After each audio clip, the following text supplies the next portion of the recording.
Recordemos que en el momento en el cual la hembra está entrando o llega a la pubertad, el ovocito va a ser un ovocito primario que se va a encontrar con la meiosis pausada, en arresto meiótico. Entonces,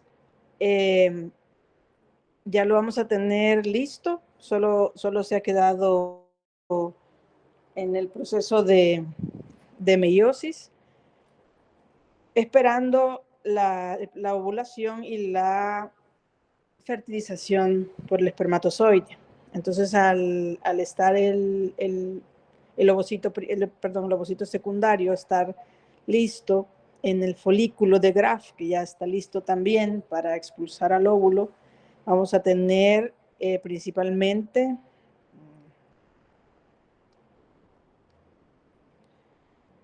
la corona radiada, que está formada por las células de la granulosa. Vamos a tener la zona pelúcida, que es que esta se formó de las secreciones tanto del óvulo como de las células de la granulosa. El núcleo, por supuesto, el cuerpo polar, que se dio cuando se dio la meiosis. Y quiero ver, bueno, eso, principalmente la membrana plasmática que recubre, que es el que limita el óvulo del folículo. Y cuando ocurre, entonces inicia, continúa con la meiosis que había quedado en pausa o en arresto. Ahí va a empezar también la segunda meiosis, y esta se va a completar cuando haya fertilización.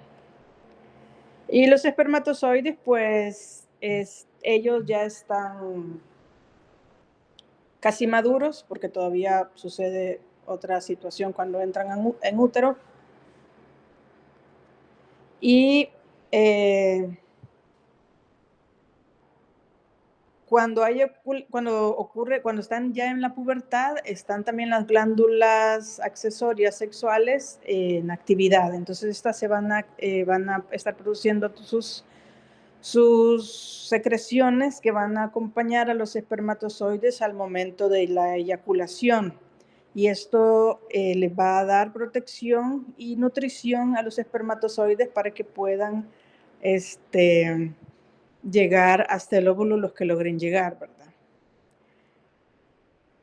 Y como les decía, el ambiente ácido que tiene la vagina es neutralizado con estas secreciones de las glándulas accesorias. Bueno, la ovulación va a suceder entre las 25 a 36 horas que inicia el estro. Bien, más que todo, la ovulación va a ser como el límite entre estro y metaestro. Permítanme un momento.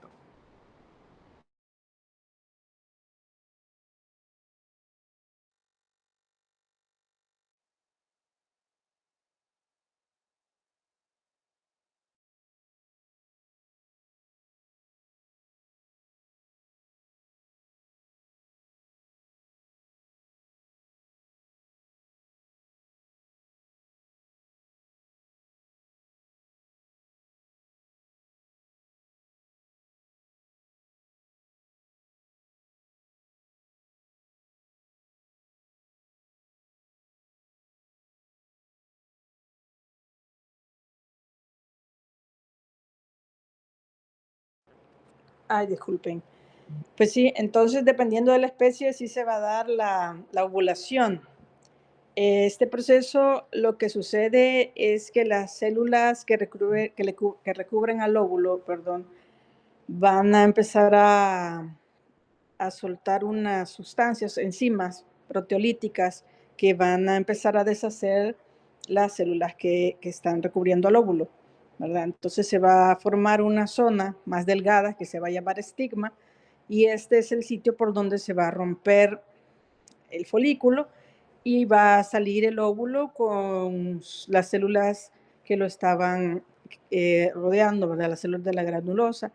y el líquido que estaba en el antro, ¿verdad? Todo eso va a salir acompañando al óvulo.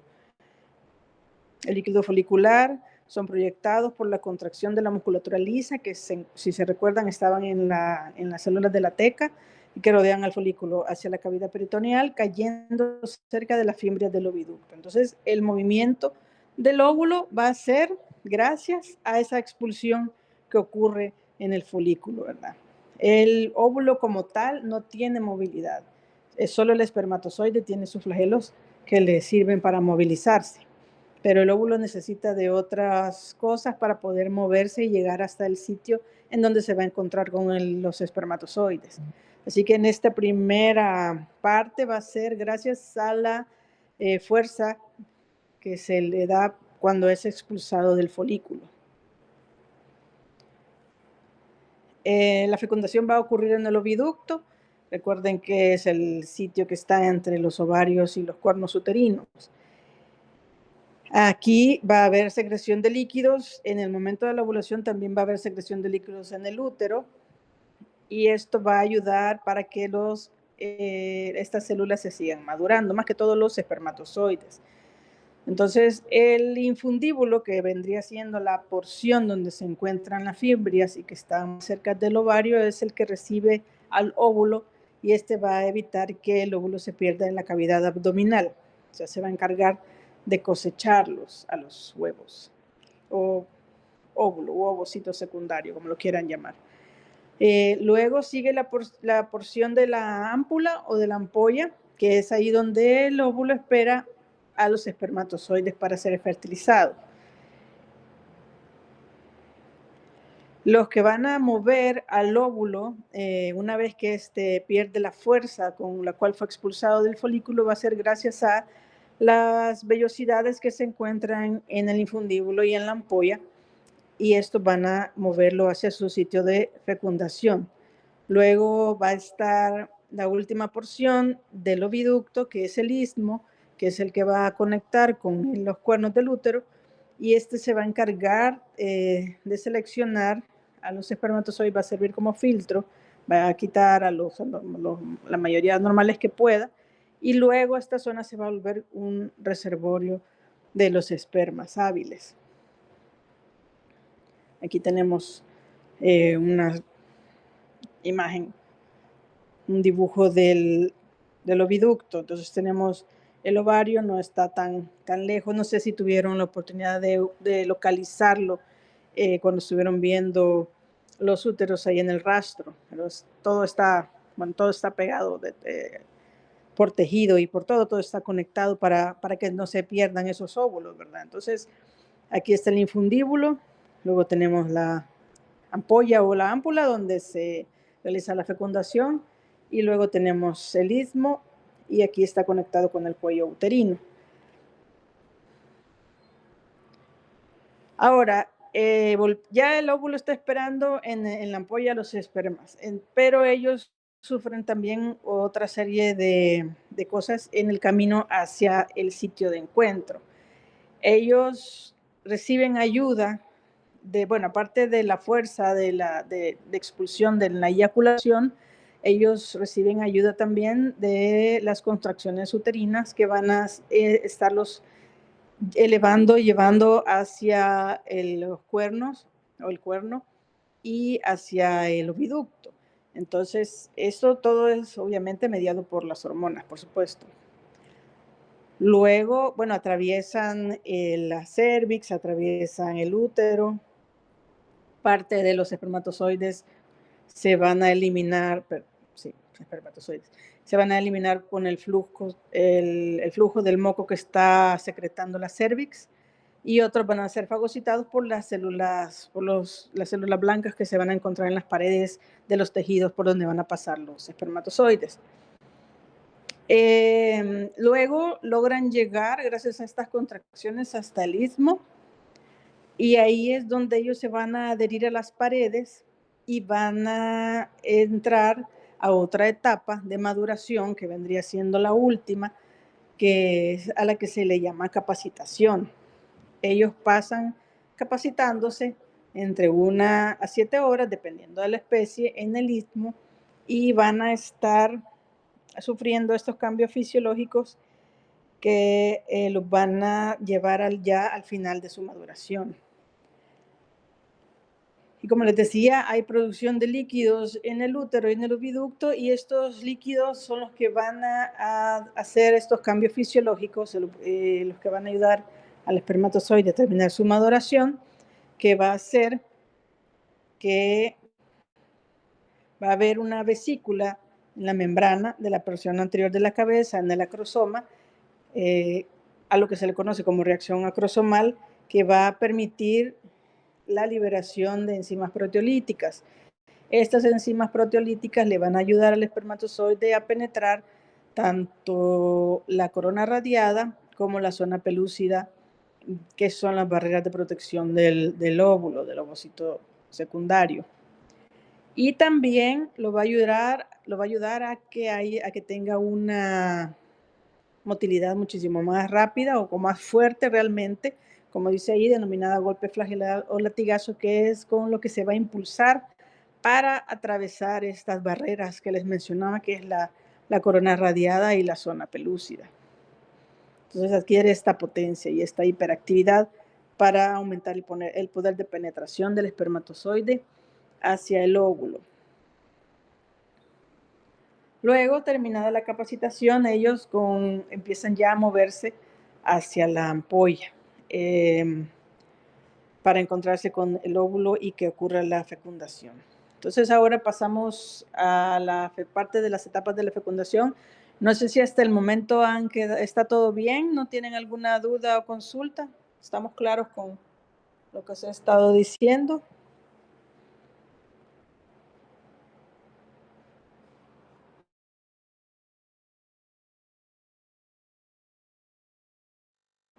Bueno, sigo.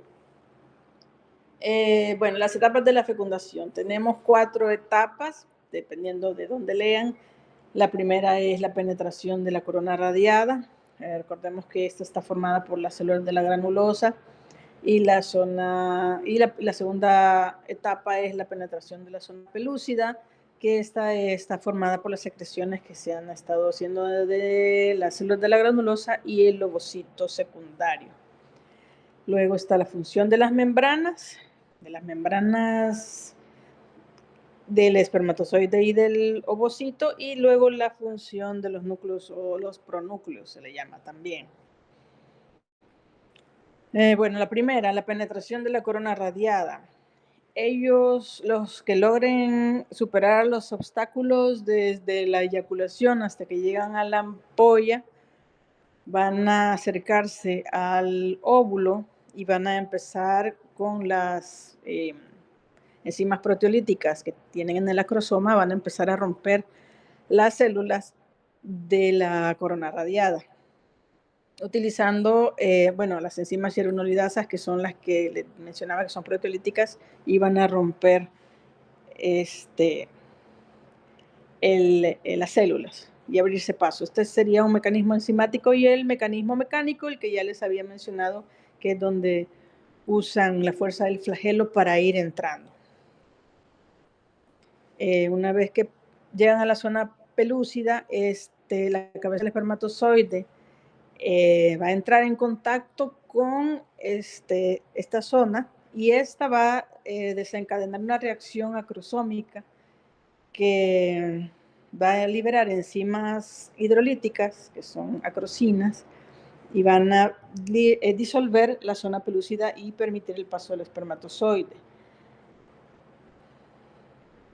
Ahí en la zona pelúcida hay proteínas específicas que son las que van a estar esperando al espermatozoide para unirse a ellos y poder hacer el siguiente paso, que va a ser la fusión de las membranas.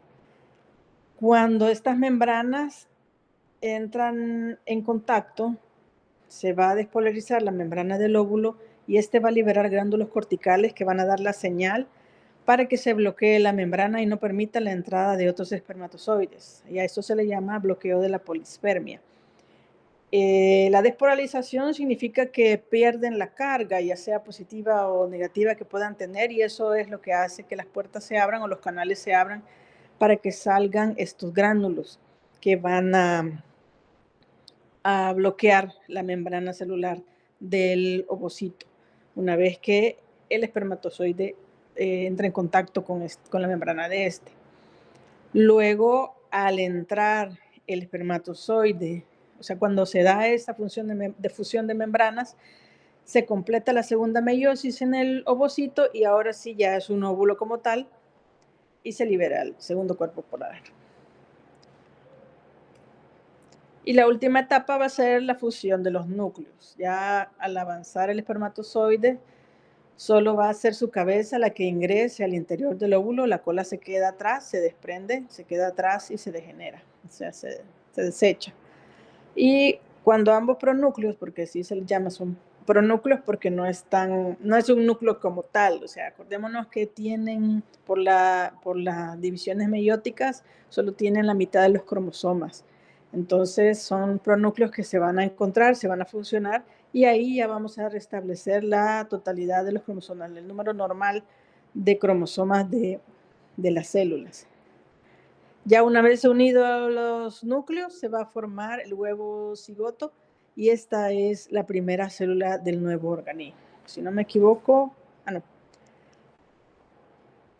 Luego, después de que se da la fecundación, el óvulo se va a movilizar por contracciones del oviducto, se va a movilizar hacia las trompas uterinas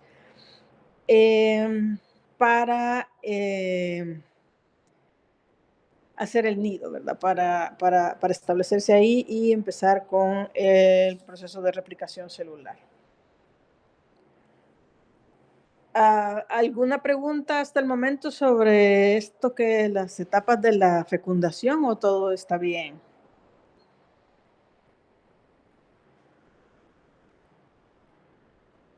Bueno, esto es solamente como curiosidad, para que vean el tiempo. Estas son las horas que un óvulo es viable, que se puede fecundar, que es fecundable. Pasado este tiempo, el óvulo se degenera y se desecha, ya no sirve. Entonces, hay más o menos, la media viene entre 12 y 24 horas, pero los perros pueden tener hasta 2 días con óvulos viables. Aquí tenemos cuántas ovogonias. Acuérdense, la ovogonia es la primera célula gameto femenino, que es con el que se desarrolla el embrión y el feto. Y cuando nace la hembra, nace con estas cantidades. Es bastante con lo que nace, pero recuerden que mientras van creciendo, varios se van desechando. A la hora de la pubertad ya también cuentan con una cantidad bastante grande, pero como a la hora del que empieza el proceso de ovulación, que los folículos se empiezan a activar para poder liberar al óvulo, pues son varios. En el caso de que solo haya un nacimiento, son varios los folículos que se activan, y a la hora de la ovulación solo va a ser uno el que se libera y los demás degeneran y se eliminan. Igual pasaría como con los conejos o los cuyos, bueno, realmente solo la vaca y la yegua vienen teniendo un parto de manera normal y los demás tienen de 2 en adelante, dependiendo del tamaño y de la especie también, porque por ejemplo los ratones pueden tener hasta 15 crías. Entonces ahí va a haber, como cuando llegan a la pubertad han perdido bastantes ovogonias, y en su camino hacia volverse ovocitos secundarios, aún así tienen lo suficiente para poder reproducirse. Y pues definitivamente que un cuyo no va a tener todas esas crías en su vida, ¿verdad? Como son animales de producción, como les mencionaba, ellos van a tener una vida útil de acuerdo a la cantidad de crías que tengan, a la calidad de esas crías también, y en el caso de la vaca, pues a la producción lechera. Todo eso va a depender de esas situaciones. Todo esto es un desgaste para la hembra, aunque ellas pasen reproduciéndose toda su vida, pero no es recomendable que en el caso de las especies domésticas que viven con nosotros, que se reproduzcan siendo tan ancianas, ¿verdad? Ya viejas, porque todo eso significa un gasto de energía para ellos, un desgaste para el cuerpo y no se recomienda. De poder se puede, pero no es recomendable. Y en el caso de las especies de producción, porque es algo que implica dinero, entonces se hacen las rotaciones. Están naciendo las terneras y se van guardando las que se van a dejar para reemplazar a las que ya lleguen a su límite, tal vez de crías o tal vez de botellas de leche. Vaya, entonces esto realmente fue bien corto, la fecundación no es tanto, no es, entre comillas, no tan complicada, si no involucramos a las hormonas, por supuesto. Entonces, hasta aquí llegaríamos, a menos que tengan alguna pregunta o consulta o duda sobre lo que hemos visto. O quieran preguntar algo que no tenga que ver con lo de la clase también.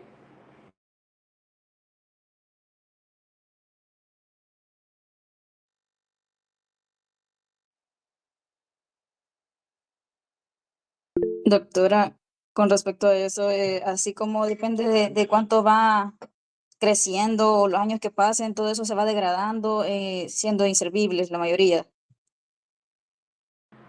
Sí, todos los folículos que empiezan a madurar y que están listos para ovular, pero que al final no son seleccionados para la ovulación, todo eso se pierde, no se recicla, digámoslo así, todo eso se pierde, esos ovocitos se descartan, ya no tienen función y ya no se toman en cuenta para la siguiente fase.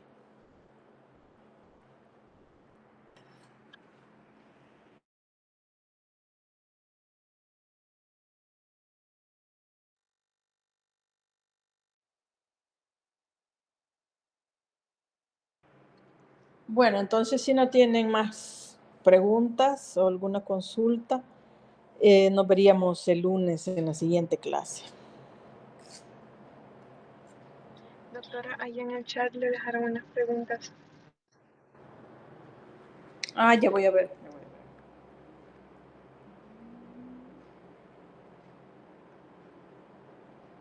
Dice... No, la nota del parcial todavía no está.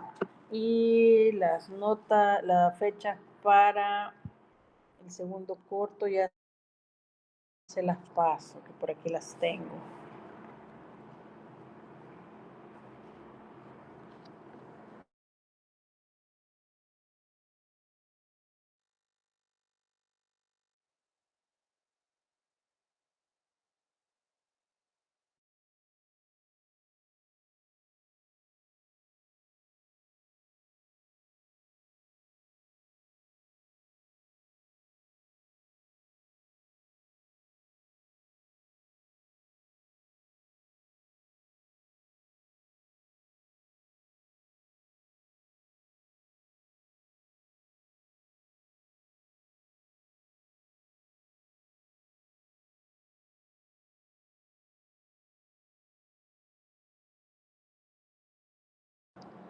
Vaya, las fechas del segundo corto están para la semana del 13 al 17 de mayo. Imagino que, bueno, que lo tendríamos un lunes definitivamente, no sé si va a ser el primer lunes o el de la siguiente semana por la cuestión de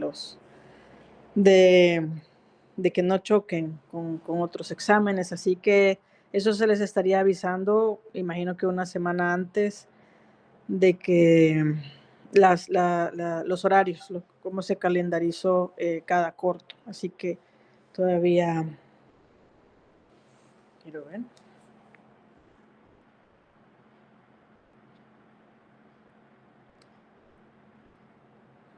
cuánto tiempo queda.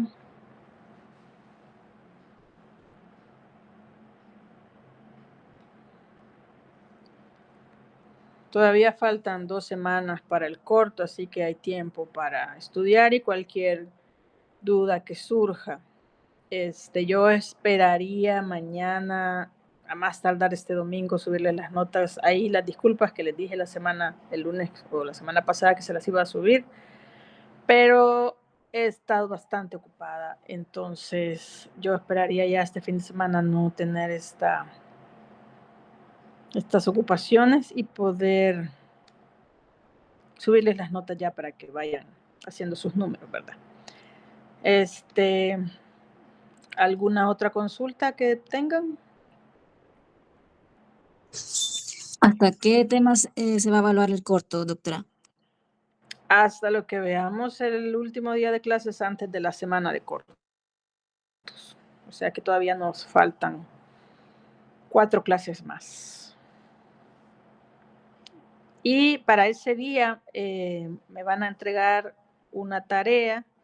Yo de preferencia voy a querer un glosario porque hoy sí hemos visto un montón de palabras raras que me van a entregar ese día y me lo van a subir aquí al Classroom. Ya les voy a publicar la tarea para que ya quede ahí y lo puedan subir. Les hago el aviso, siempre se los hago con anticipación para que tengan tiempo de hacerlo y de hacerlo bien y lo puedan enviar. Y lo pueden enviar cuando lo tengan listo, no tienen que esperar hasta la fecha límite que está, porque como ya les dije, yo no voy a, sí, la pueden hacer en Word, yo no voy a estar aceptando trabajos después de la fecha.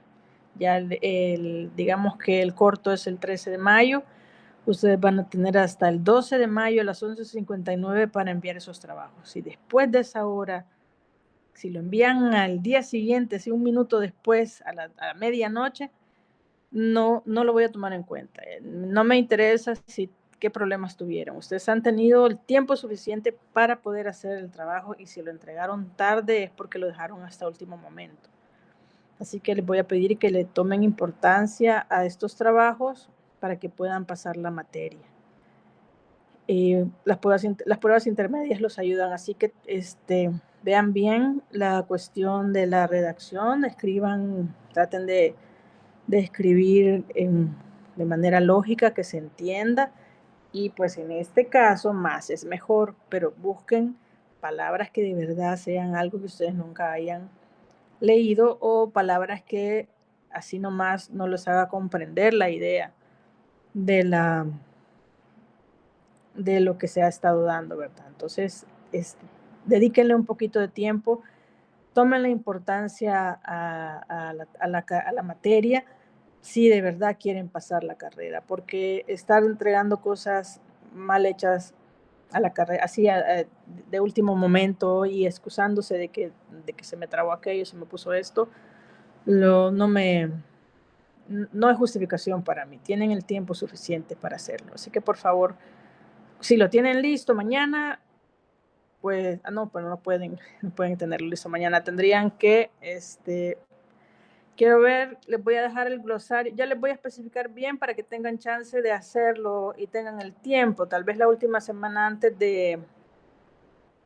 del corto, eso no se tomaría en cuenta, sino que lo vamos a tomar en cuenta solo la siguiente semana. Así van a tener una semana para preparar bien ese trabajo. Entonces, quedaríamos hasta acá, si no hay alguna otra consulta.